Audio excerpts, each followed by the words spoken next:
Bonjour à tous, je suis ravie de vous retrouver ici dans les coulisses du Théâtre National de Chaillot.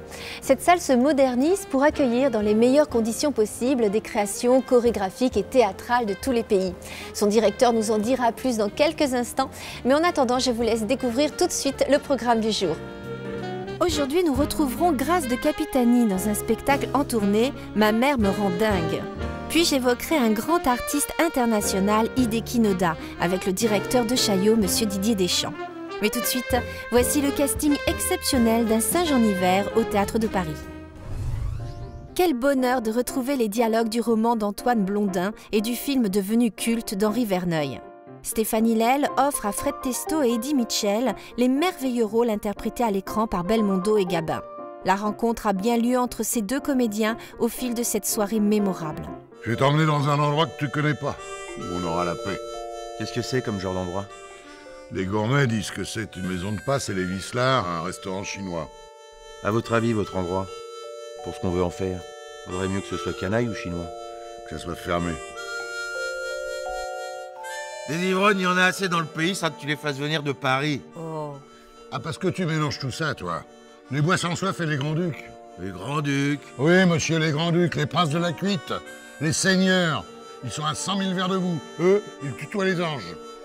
Décidément, on peut plus causer de rien avec toi. Normal, t'es trop con.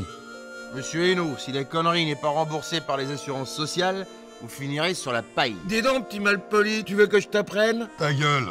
Albert. Tu m'emmerdes. Ah, mon vieux papa, heureusement que je t'ai. Embrasse-moi, mon gars. Ça t'ennuie pas que je t'appelle papa?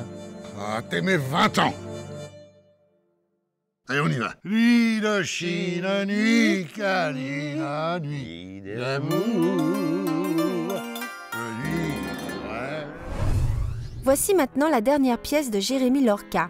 Il nous plonge dans une comédie sur les rapports entre mère et fille. Suite à une dispute avec son mari, Janine fait irruption chez sa fille qui est obligée de l'héberger.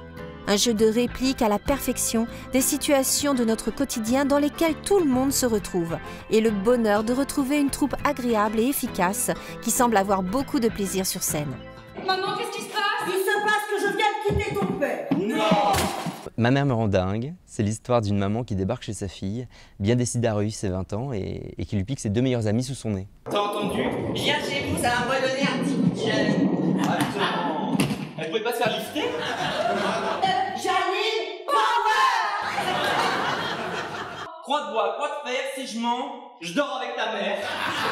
À la base, en fait, ça commence par un monologue d'un garçon qui appelle sa mère pour lui soutirer de l'argent et c'était une idée de one-man show, un début de one-man show et très vite, en fait, c'est parti en pièce de théâtre. Mais écoute maman, je t'appelle parce que j'aimerais incinérer Maria Carré. Mais non, pas la chanteuse maman, mon chat, faut suivre. Eh ben, Mitnick, tu misses et tu...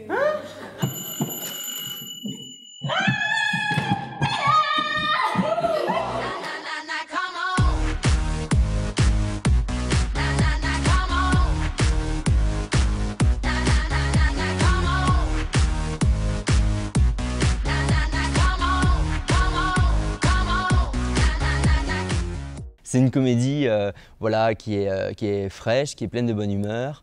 On passe un bon moment, on se détend. Grâce de Capitani est incroyable dans le rôle. J'adore.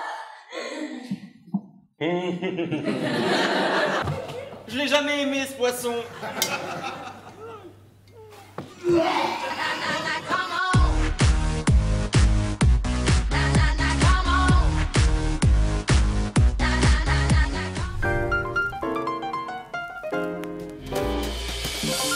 Didier Deschamps, le directeur du prestigieux Théâtre National de Chaillot, nous parle de ce grand artiste japonais Hideki Noda et de son travail.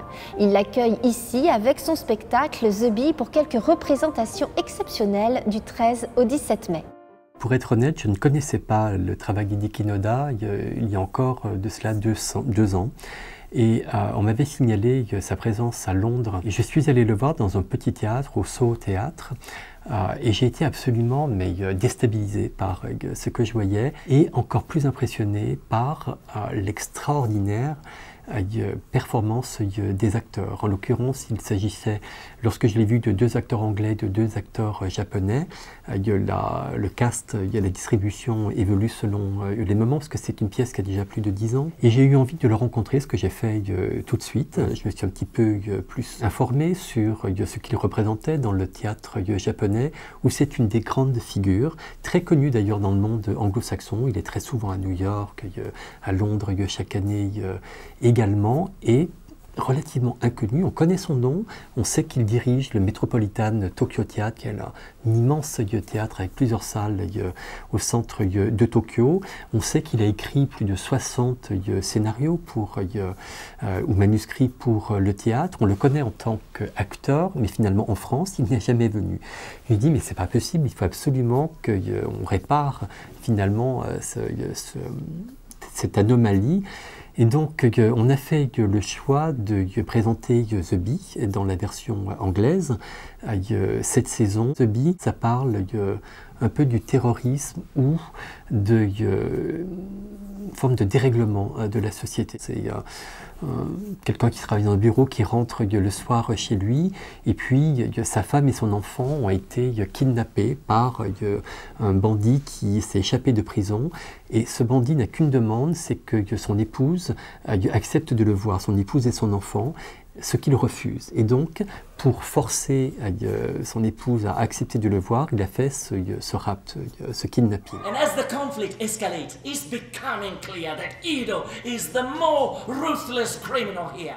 Et du coup, ce personnage à qui on a volé sa femme et son enfant, lui-même va capturer la femme et l'enfant du gangster.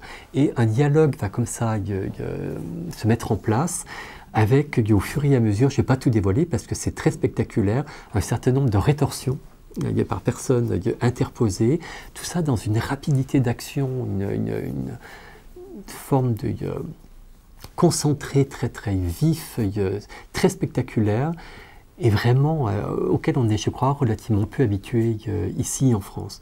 Donc je suis vraiment tout à fait ravi qu'on ait ce privilège d'accueillir Hideki, qui par ailleurs représente au Japon l'une des personnes qui aura, il n'est pas le seul bien évidemment, mais permis au théâtre, par rapport aux formes traditionnelles, d'entrer, je dirais, dans le théâtre contemporain, dans les formes du théâtre contemporain.